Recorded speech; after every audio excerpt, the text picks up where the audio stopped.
Hello, everybody. It's me, Fee, or Fiona Timms, otherwise known as White Zulu, author of my autobiography of the same name. And I welcome you all to another chapter of my book. I do hope you're all enjoying my life story, and I must thank all of you for being such dedicated subscribers, especially those who have written such complimentary comments below my videos. They are much appreciated. I would like to point out that the previous South African flag hanging on the wall behind me is not a political statement. It is simply a piece of history in the background of my first 50 years of my life, being born and growing up in my beloved mother country, South Africa.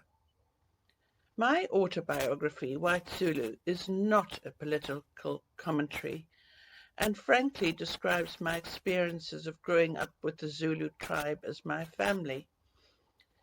That flag is simply a piece of cloth signifying the history of South Africa.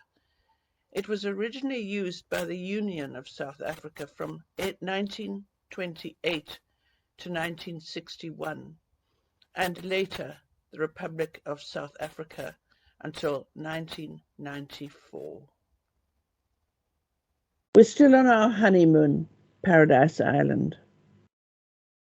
We continued to snorkel every morning, lunching on fat, fresh oysters and enormous crayfish, which we boiled in seawater over a fire made from driftwood on the beach.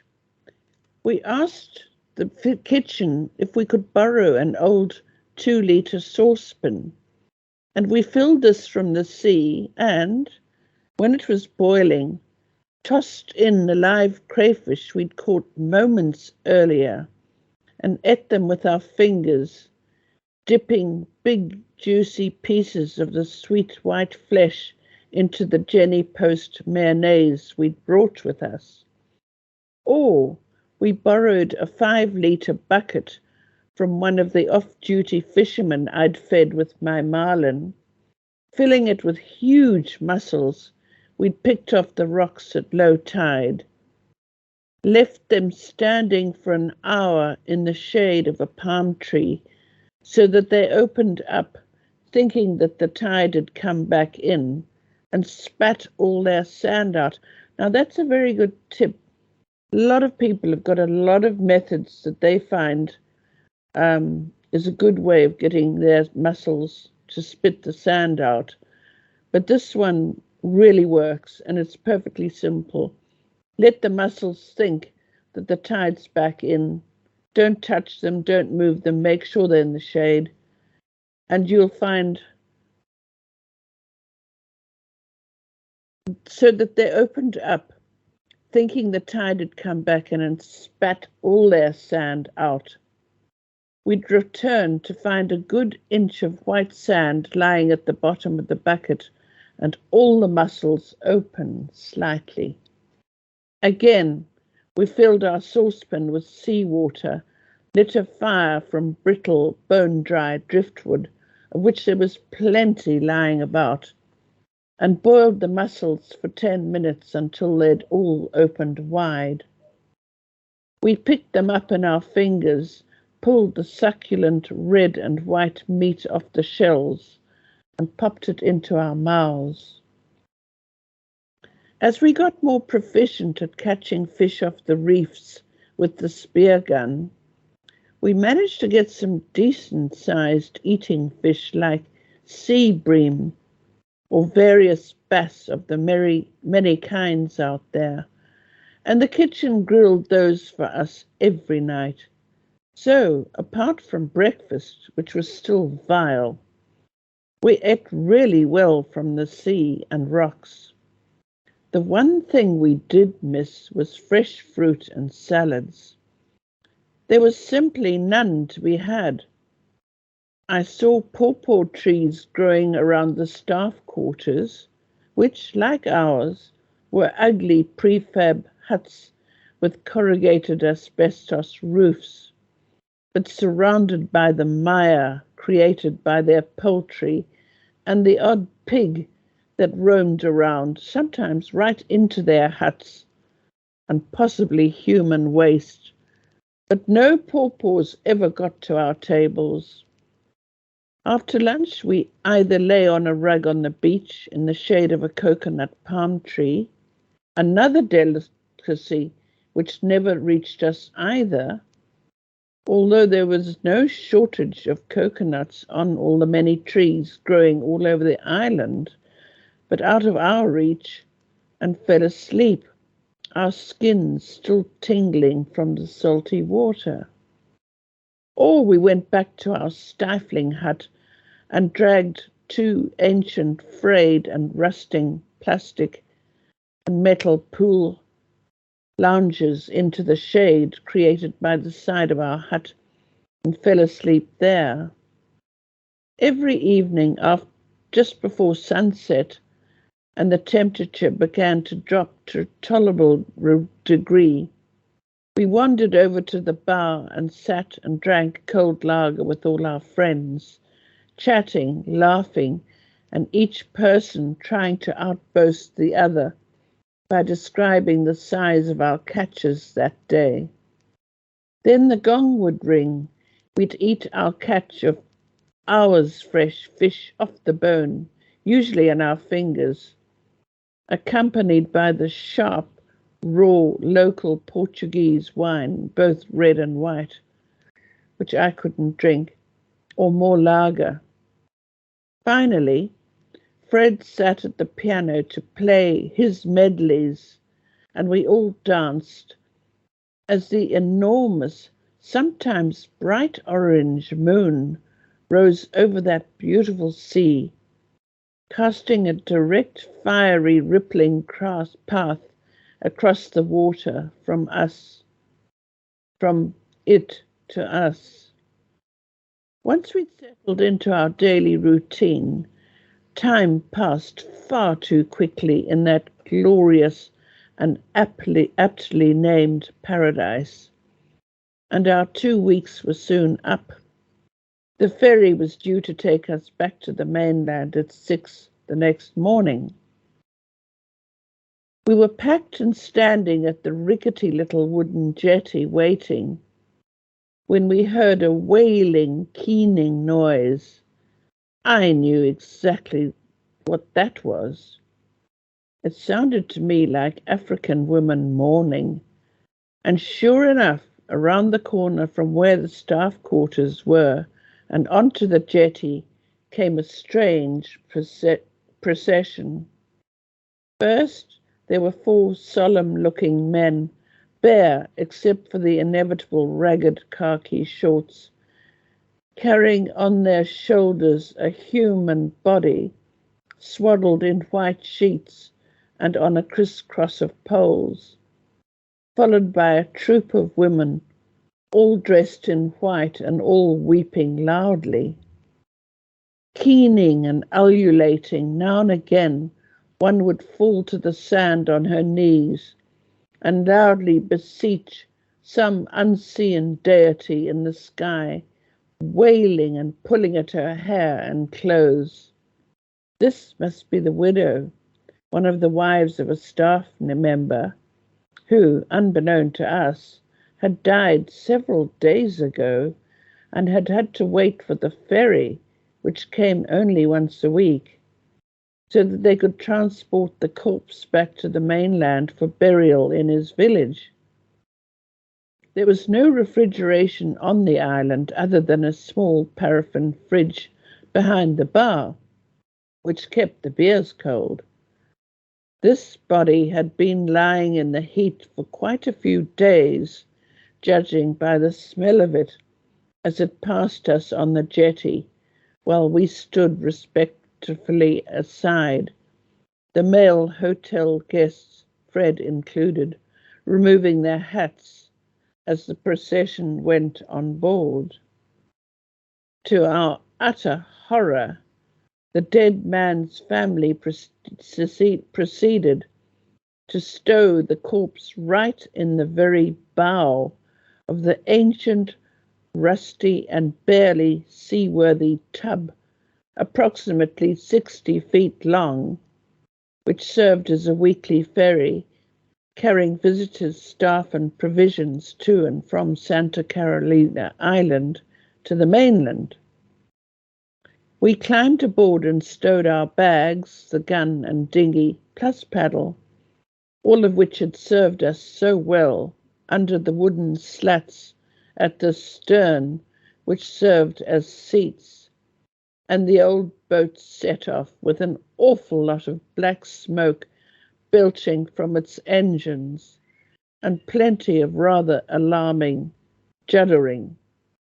We made a very slow turn and proceeded at snail's pace on our 4.5 trip back to Vilankulos.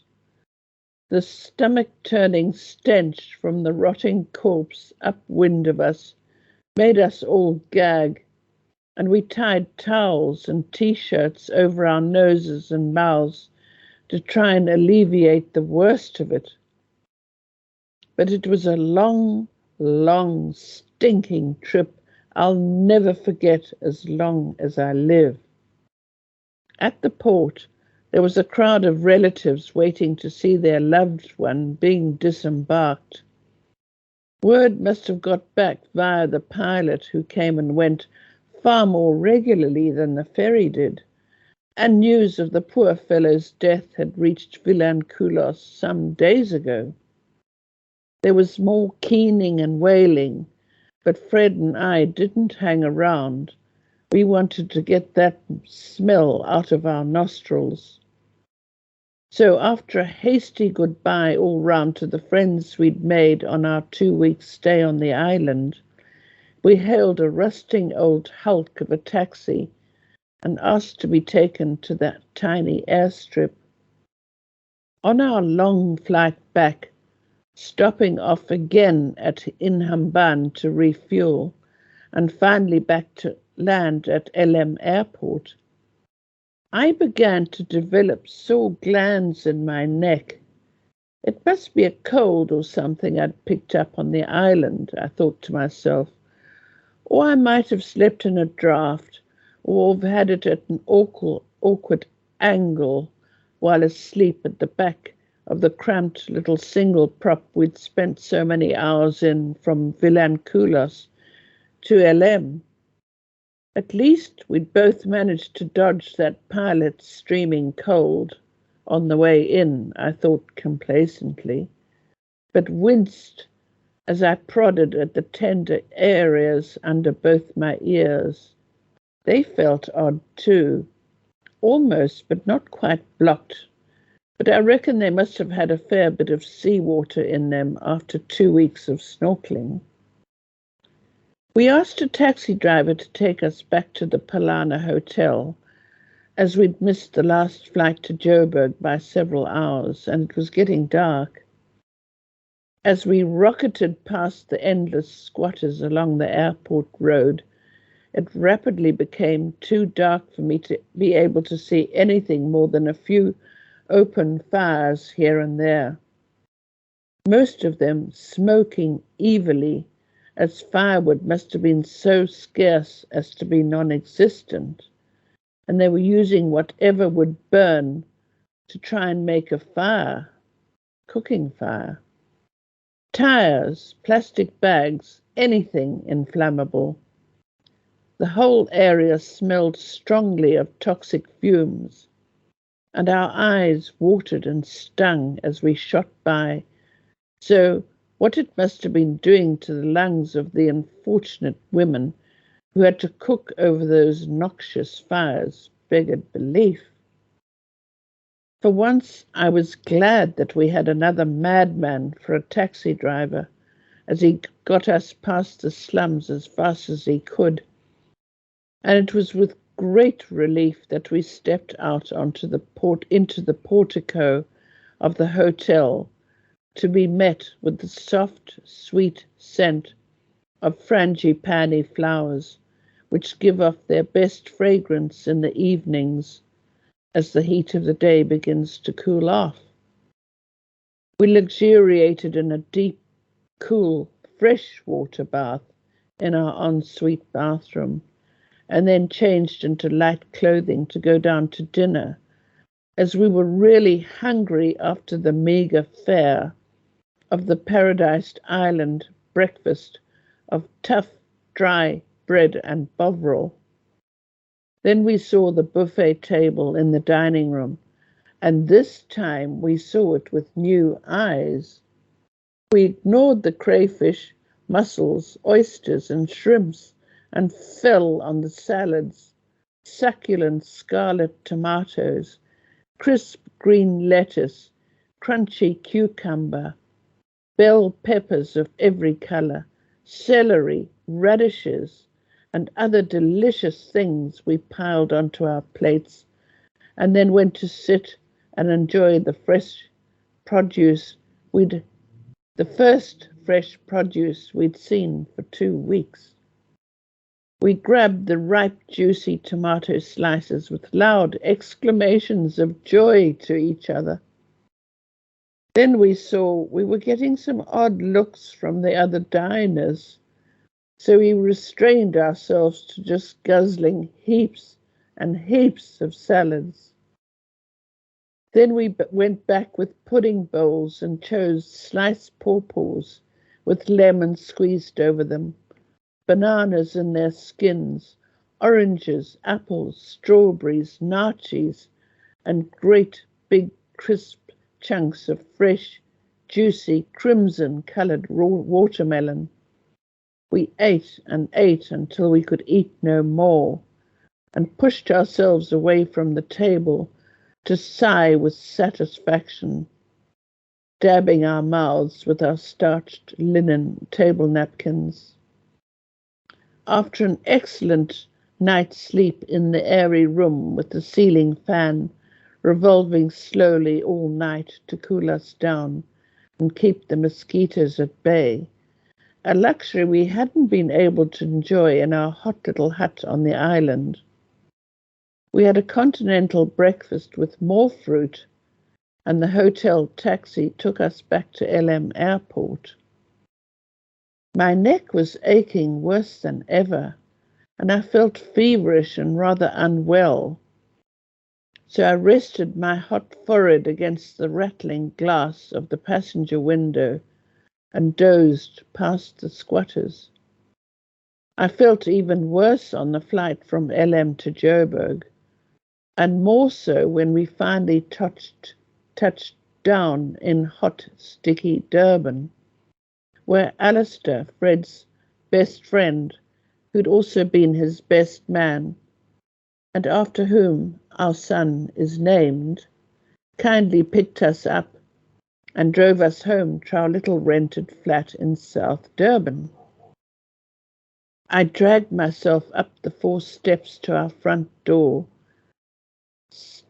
and staggered to the bedroom, where I flopped, thankfully onto our bed, relishing the soft, cool pillow against my feverish and by now swollen face. "I don't like the look of you at all," Fred said with alarm.